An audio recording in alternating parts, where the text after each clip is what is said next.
रामचंद्र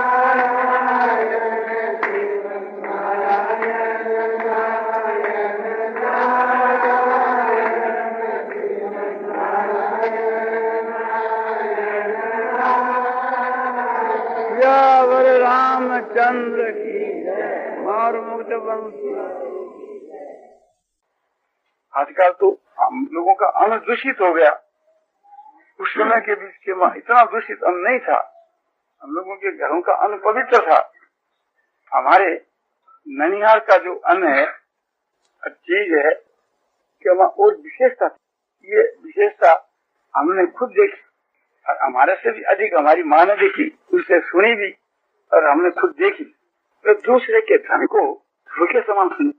आज 60 वर्ष हुए हुए 50 चांद कलकत्ते के वहाँ फार्म था आसाराम बाजूरी के नाम से। जो हमारी जितनी उम्र वाले आदमी इस बात को जानते भी होंगे तो वो आसामी फैल होगी। वो एक प्रकार से सब ईशानी के वहाँ सब बसना भेज दिया गया और सब ईशानी वालों को जो कुछ उससे मिल दिया गया त्यागना छाना वह चुकाना का निर्णय हो गया। फिर हमारे जो मामा जी थे कलकत्ते गई और वे उनके पिताजी और 6 भाई थे। सभी के लड़के एक प्रकार से उस वक्त में करीब करीब मौजूद थे और सभी उस वर्ष के वहाँ पैसा उनके पास में खत्म हो गया था।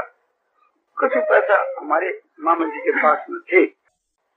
उन्होंने जाकर के वो कोशिश करके ईशानी से ये सारे बसने उठाए और अपना जो जेवर ये सब ले जा करके के और कुछ रुपया था वो ले जा करके मांगने वाले आदमियों को उसमें शामिल करके सबको रुपये दिए और जो रुपया घट गया उसकी हुंडी लिख दी, 10वीं हुंडी। जब चाहो सब एक प्रकार से लेस को पूर्ति कीजिए। हमारे बहुत से भी आप ले सकते, किसी को म्यादी किसी को ये। और जो बहुत निकटवर्ती थे वे लोग भी उनसे जाकर चढ़ गए कि हमारा रुपया तो देना ही होगा। बोला सबका दिया जाएगा, हमारा निकटवर्ती उनको थोड़ा ठहर कर देना और दूसरे आदमी को कहना चाहिए।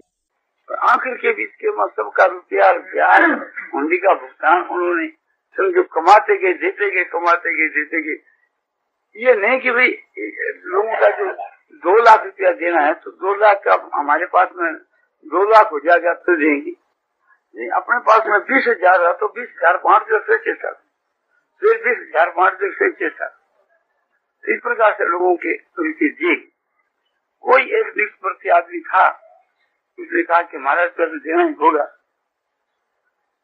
हमारी जो माँ है, हमारा जो पिता है, उनके साथ में बहुत ज्यादा प्रेम रखते थे। तो बोला भी कि हमारी माँ का नाम शोभाई था। बोले शोभाई का रुपया जिम्मा है, उसका रुपया लेकर इनका ऐसे पूर्ति बोला करते गए। आखिर के बीच के माँ पाई पाई सब और देश तक गए तो उन्होंने ये मन के माँ संकल्प लिया सबका रुपया मेरे ऋण से उतर जाएगा, 20,000 रुपया मेरे पास और अधिक हो जाएगा तब मैं देश आऊंगा नहीं आऊंगा ही नहीं। ये प्रतिज्ञा थी, आए भी नहीं। इस बात को हमारे पिता जानते थे, मैं जानता था, मेरा भाई किसी जानता है, मेरी माँ जानती थी, हम लोग सब जानते थे। ये उनकी प्रतिज्ञा और उनकी प्रतिज्ञा जैसे सिद्ध हुई सबके लिए। ये तो मैं बात की बात हुई आपको। पहले की तो और विशेष बात है जबकि ये उनका द्वारा नहीं निकला था। उस वक्त के बीच के हमारे ये देश रहते थे। मैं भी उनके रतनगढ़ मेरे नाना के यहाँ ज्यादा रहता था। हमारे पिताजी और हमारे दादाजी और तो छोटी अवस्था में मर गए थे। हमारे पिताजी की उम्र भी बहुत छोटी थी। तो हमारी जो नानी है, हमारा नाना है, उन लोगों ने सहायता दी एक प्रकार से और हम सब भाई लड़के लड़की वहाँ नाना के यहाँ। उस वक्त में हमारी सब बात देखी हुई है। हमारी जो मामी है, एक दिन रात में उनके घर में चोर आए और चोर के जैसे एक प्रकार से समझो कि घर भी भीतर के ही में रहते थे तो दीवार ज्यादा ऊंचे उसके ऊपर लांग करके आ जाओ कोई बनाए। अपने जो 4 दीवारी है सरगासन की, ये तो बहुत ऊंची है, वो इससे नीचे थी तो उसे लांग कर कोई आ जाए। तो चोर आए रात आकर के उस वक्त उनके पास में बहुत रुपया था तो वे लोगों का जो गिरवे रखते थे, गहना गिरवे रखते थे। अपना घर का भी गहना और रुपया से गिरवा रखे थे और एक कोई तिजोरी नहीं थी, संदूक से वहां रखे थे। तो काठ की संदूक ऊपर लोट से मंडी हुई, ऐसे जैसे ब्याही का नहीं रख दी दिल्ली का नहीं, वो संदूक भीतर में कपड़े लगे हुए। तो वो रात्रि में चोरा के संदूक खोल करके जितना गहना उसको निकाल दिया। 5-4 आदमी ले जाने की तैयारी है और उसके जो कमरे में जो चोर है उसके आगे एक तिवारी, उस तिवारी में हमारी मामी सुती हुई है, उसको हाथ पकड़ के मैंने किसी ने उठाया, तुम सुती हुई पड़ी हो। तो बस उठे चोर चोर चोर पुकार लगी, चोर तो भाग गई और उनके चोर के पड़ी और वो गहना चीज बस वहीं छोड़ के एक पैसा भी नहीं छोड़ा, उसका सब धन बच गया। तो ये बात एक प्रकार से हमारी अवस्था के बीती है। मैंने उनकी उस वक्त में हम वहां से शुरू से सुनी थी ये बात, उनके मुझ से बीती हुई बात सुना मैं। एक दिन हमारी मामी समझो की जैसे बहू जी है वहां गई और उनके हाथ के बीच के वहां कोई ऊंची सी ऐसी थी जटा की नौकरी के पहुंची, ये कोई गण थो, वो रास्ते में गिर गयो और उसके पीछे पीछे जो बखाल बनने वाला सिक्का लोग होते हैं वो आ रहा, तो वो उसको उठा घर के ऊपर आई। तो गण नहीं है, घर वाला बोले की दुख हो रही है गण अपने, तो हमारे नाना जी ने आश्वास दे बोले क्या कि और करे इनका नहीं करनी चाहिए, आपने जाने तो नहीं चाहिए थी, चोरी भी आपने तो चोर भी नहीं एक पर लाग सके, जो न्याय को देना बने चोर चोरी नहीं सके तो आप जानो क्यों चाहिए, पर चले गए कोई पाप को जानो, अपने घर में आगे हो निकल गयो, अच्छी बात है। उसके बाद के बीच के माँ वहाँ शेर सो मेरी देवता के जैसे जाना हो बड़े समझेगा कहीं कहाँ मिले, तो उस समय तो है नहीं। वो जो ले गया उसको रात भर नींद नहीं आई, एक दिन 2 दिन 3 दिन तक रात उसको नींद नहीं आई। तो वो कालूराम जी भरतिया हमारे नानू जी भाड़ी की दुकान थी, वहाँ फूसाराम जी चौधरी के बराबर दुकान रहती, उस पर उसके सामने कालूराम जी भरतिया की दुकान थी। गुलाब राय जी भरतिया, कालूराम जी जयदेव जी भरतिया था, कालूराम जी बड़ा था, ये उनका बेटा भाई था। रतन की बात कहूँ आपने पूर्व बाजार में अपने जैसा भाषा में उगण बाजार बोले, मारवाड़ी भाषा में उगने बाजार, तो उस जगह के बीच में वो वहां गया, वो सिक्का बोले देखो नारवल जी की वो इस तरह से देखता हूँ, देखती मैं कहा से या मैं कहता ही नौकरी गिर गई और मैं कोई चोरी नहीं कि मैं जमीन पर से उठा ली, किंतु 3 दिन हुआ कि मैंने नींद नहीं आ, तो या उनकी आप पूर्ति कर दो किसी प्रकार से, मैं बिल्कुल पूर्ति नहीं करी, 3 दिन हो गया तो चोर हो गया। तो फिर तो हमारा नाना जी का नाम गंगाराम जी साउंड को बुलाया था, गंगाराम जी बोला भाई सिखो आयो है यहाँ थारे को नौकरी खोगी गई नार की भूखी बोले खोगी, बोले ये न पाई तो नौकरी ईमानदार है, इन्हें 5 रुपया पुरस्कार कर दो, उससे रुपया दिया वो चीज घर के बारे की। तो ऐसी कई घटना इस प्रकार से, तो एक जो न्याय का पीछे है वो जल्दी भाग नहीं सकते। इससे भी बढ़कर के हमारे पिताजी की दृष्टि इससे भी बढ़कर के थी न्याय के विषय में। हमारे किरासन का काम के बीच में हम का काम देखा करते हैं, हमारे मामा जी देखते उसके नीचे मैं रहता। तो उस वक्त में कोई वक्त के वहाँ किरासन का दाम तेज हो गया तो झूठी बिक्री दे दी, सब माल बिक गया, माल स्टॉक में है। तो मैं अपने पिताजी को कहता कि यह बात है और यह बात मामू जी माने नहीं, बोले नहीं मानो तो अपने तो उसमें सिर रखना, अपने सिर नहीं रखना, मैं कह दूंगा मामू जी को, कभी ऐसा अन्याय नहीं करना। उनके दिल में ऐसी बात बैठ गई थी पिताजी के दिल में कि दूसरे को अगर किसी प्रकार से ठग करके चोर करके बदमाश से लेनो ही, हमारे पिताजी की बात कहते हैं। क्यों है ऐसा कि एक दिन की बात है, कोई अपने दुकान के अपने जो वहाँ के जो गवी हैं बाहर गांव के लोग घी बेचने के वास्ते शहर में जाते, तो एक आदमी ने घी गया था अपनी दुकान के ऊपर, तो उसका घी बचा हुआ घी उजन करके रख लिया अपने घर में रख लिया। ठीक है, वो भी 1 रुपये और 5 आना का था। 1 रुपये का 14 फटांग घी था। 1 रुपये 5 आना घी तो ले घी। वो कुत्ता आया तो उस घी को खा गया। अब बोले वो कुत्ता घी को खा गया तो अब और बाकी का घी क्या काम थोड़ा बचा वो चमारों में फिर चमार खा सके कुत्ते का उचित और कौन खा क्या कर दीजिए। अभी कुत्ता का उचित है मुफ्त मिल जाए ले जाओ। अब ये विचार करने लगे कि मैं पाप करता नहीं, अन्याय करता नहीं, तो फिर मेरे घर में कुत्ता घी क्यों खा गया। हमारे घर में कोई अन्याय का पैसा है तभी तो एक प्रकार से खाया ना। आज अपने मोठ दिया है, जो बाहर गांव से ऊंटों पर लग करके मोठ आते थे, बाजरा आता था, तो वो बिका नहीं तो अपने घर के मां उसको बाजार भाव में ले। अब तेली तोलते थे, मुसलमान तेली होते थे, तो वहाँ के लोग अधिक तोल दिया करते थे मालिक को खुश करने की। तो वो बाजार के दुकानदारों को खुश करने की बात एक रिवाज से पकड़ रखी थी। तो बोले आपने मोठ तोलो देखा, तो मोठ तोला तो 1 रुपये 5 आना का मोठ अधिक हो गया। तो बोले वो 1 रुपये 5 आना का मोठ अपने घर के कमा अधिक आ गया। ये अन्याय का धन। और हमारा दोष इसमें क्यों दोष है कि हमारी रुख देख करके तो अधिक गलत है। उनका क्या दोष, हमसे जो उसको बिगड़े या नहीं चाहे तो उसकी क्या हिम्मत तोड़ दे। हम भी तो वहां थे, उनको मना नहीं किया, वो तोड़ते रहे। और हमारे भी थोड़ा ये ज्ञान था कि अधिक तोले ऐसा दस्तूर है, मैंने दस्तूर मान लिया। दस्तूर तो नहीं है, वो है न्याय। न्याय तो दस्तूर मान लिया, अपना हक मान लिया, हक नहीं है।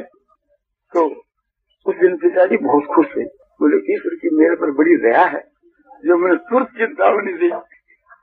5 दिन के बाद ये मैंने ज्ञान नहीं होता। तो उससे उनको इतना लाभ और इतना उनको डर हो गया कि किसी भी प्रकार से न्याय का पैसा हो तो अपने घर में उसको प्रवेश नहीं होने देना चाहिए। प्रवेश हो जाएगा तो मूल धन को लेकर जाएगा। शास्त्रों में कहा है अन्यायोपार्जितम वित्तम 10 वर्षानि तिष्ठति प्राप्तेषु 11 वर्षे समुद्रं सन विनश्यति। कि अन्याय से जो धन पैदा करे वो 10 वर्ष ही करे, बढ़ता चला जाए।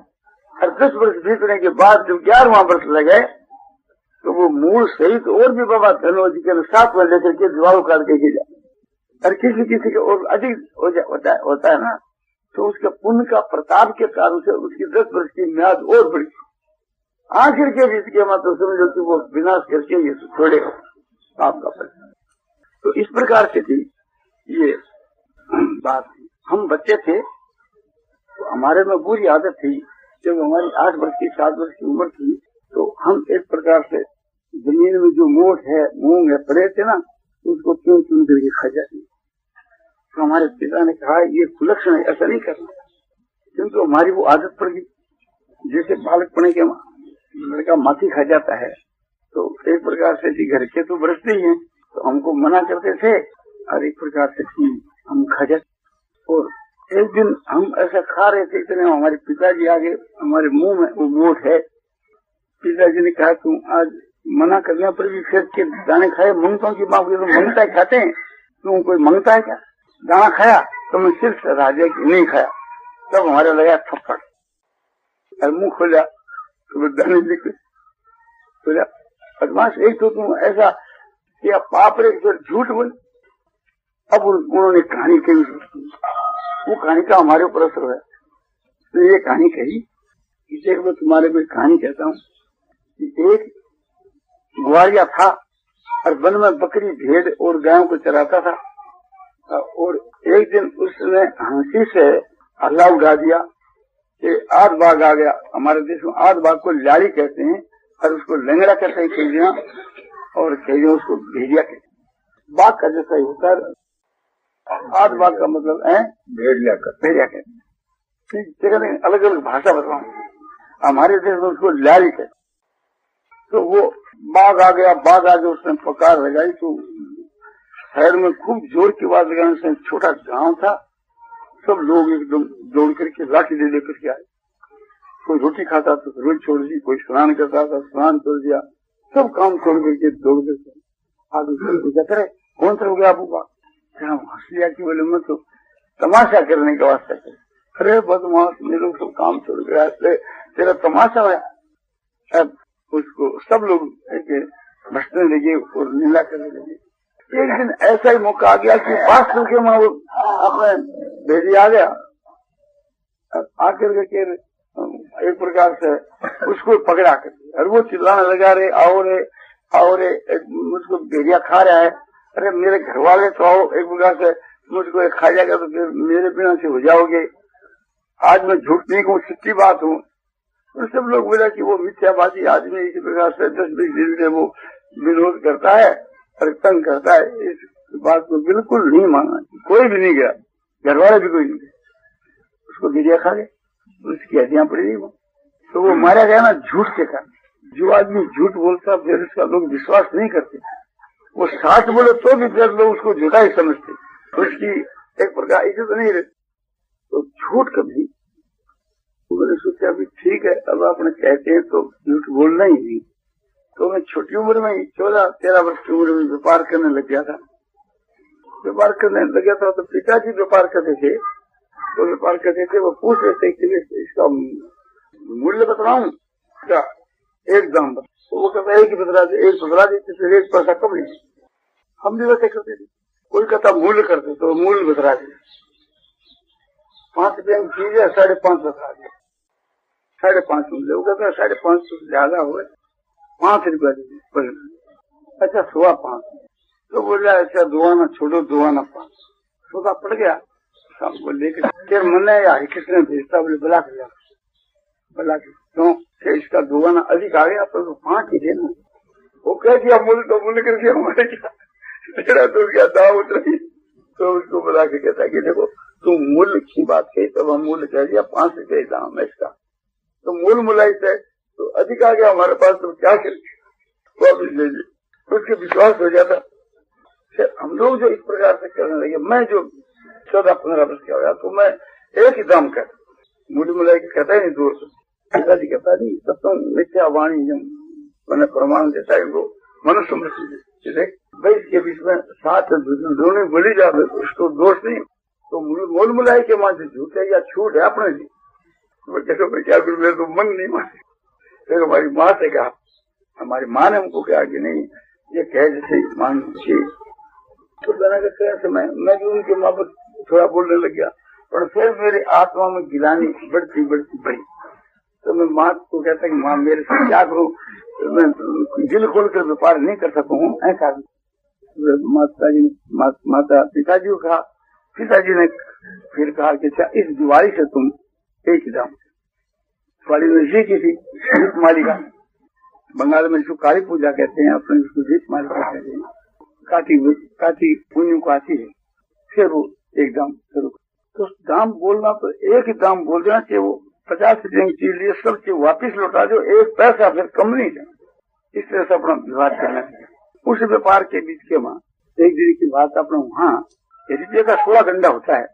तो ये जो वर्तमान में जो पैसा था भी, जिसको हम डबल पैसा कहते हैं हमारे वहाँ, तो इस पैसा को जो 8 के बराबर होता है, 8 के नाप का, तो वह पैसा अपने वहाँ चलते थे।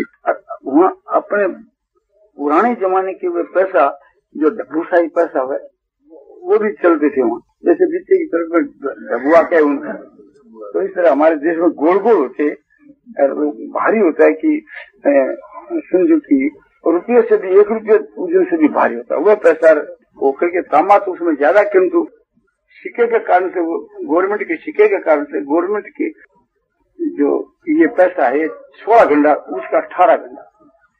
तो एक कोई कपड़ा का थान था, उसको जोरजी घांगू वाले हमारी दुकान पर आए, बोले कितना दाम, 1 रुपये का। तो कुछ कम बोले, जो कह दिया दाम एक ही बात।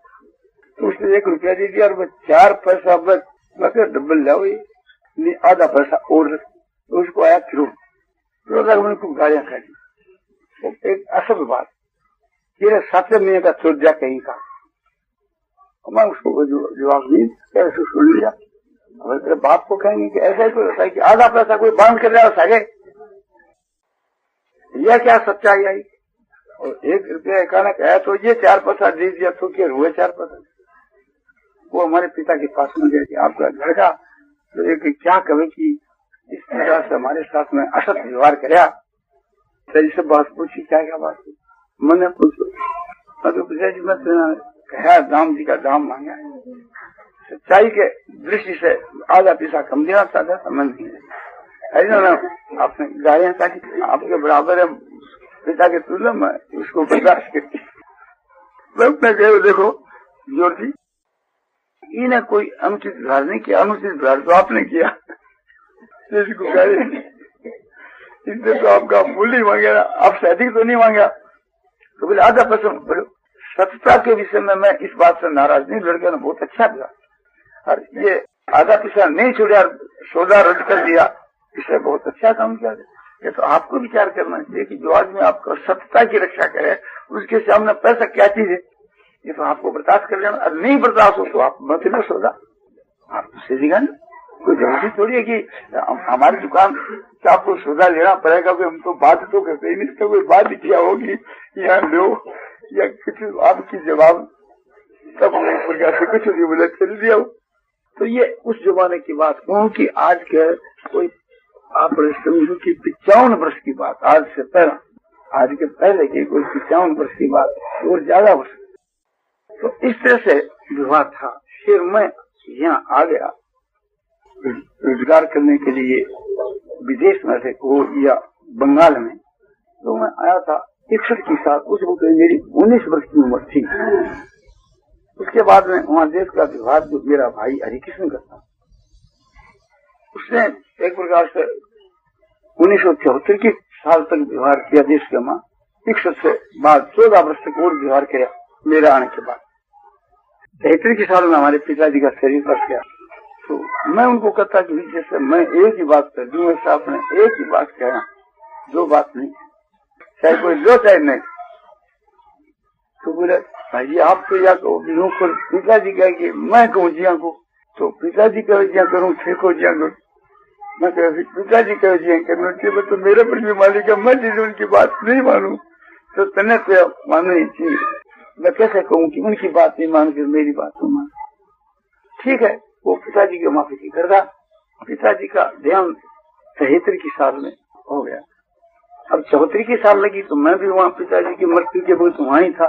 73 साल में वो भी वहीं था। पिताजी मर गए, 2-1 दिन हुआ, बैठे थे घर के भाई हरिकृष्ण, अब हमारी बात मान, एक बात कहना, अब आपने दो नहीं करा, क्योंकि पिताजी के कारण से वो बात ये बस चला गया, तो अपना कोई जरूरत नहीं।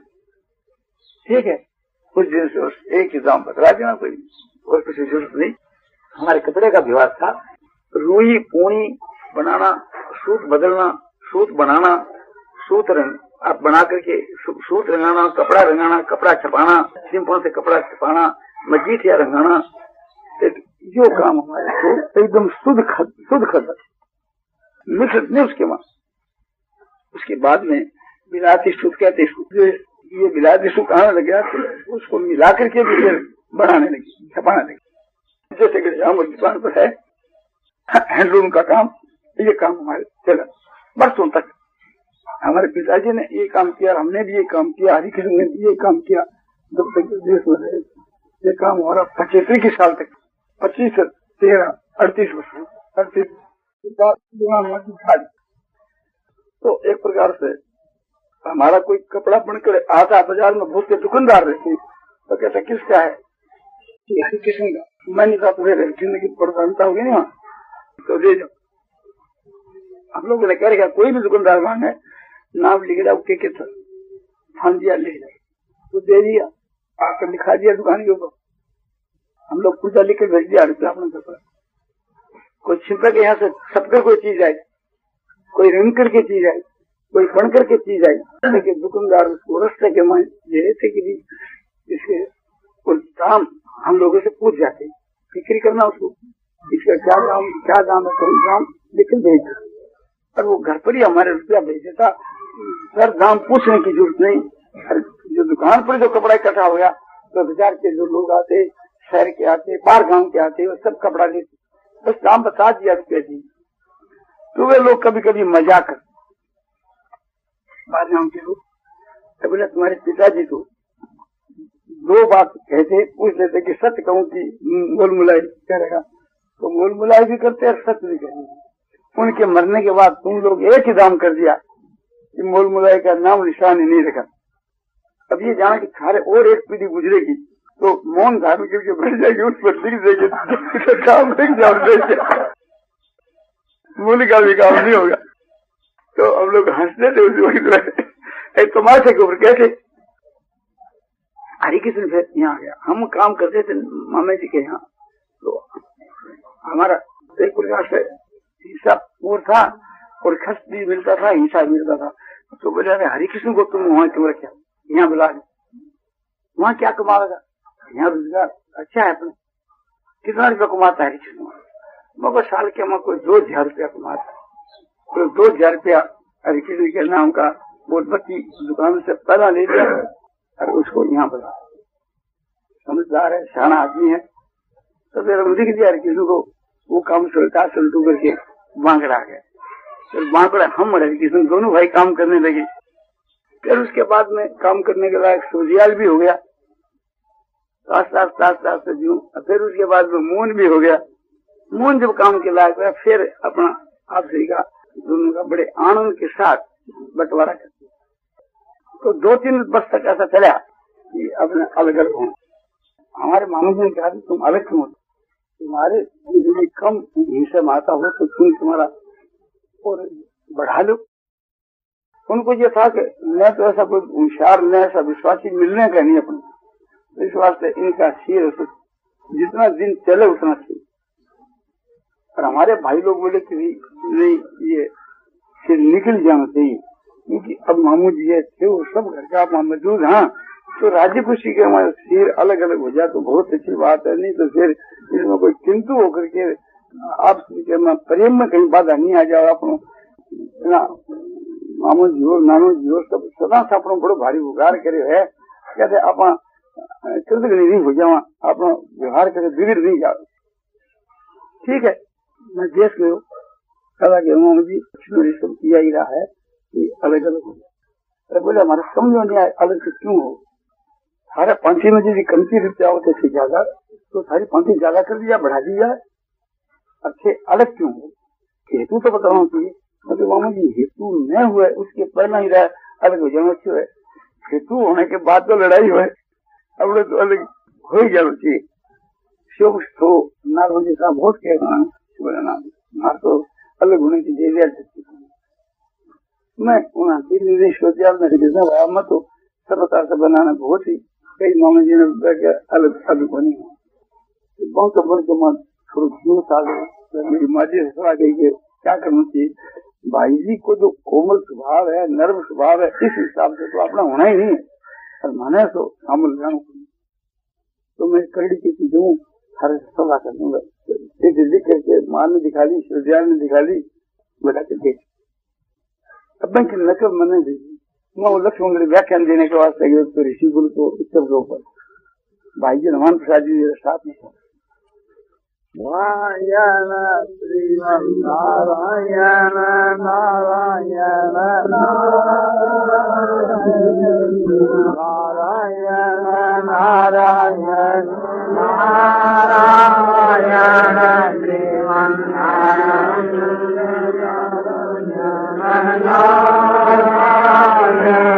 श्रीमन नारायण नारायण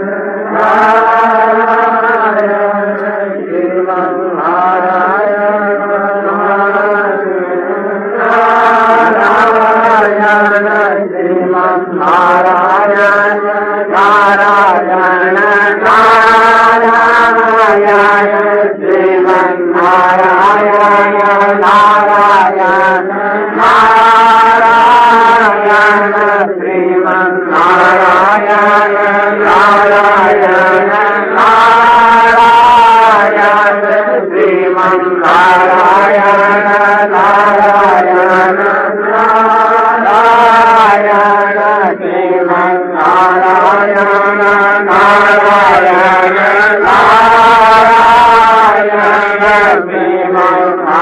नारायण श्रीमन्नारायण नारायण नारायण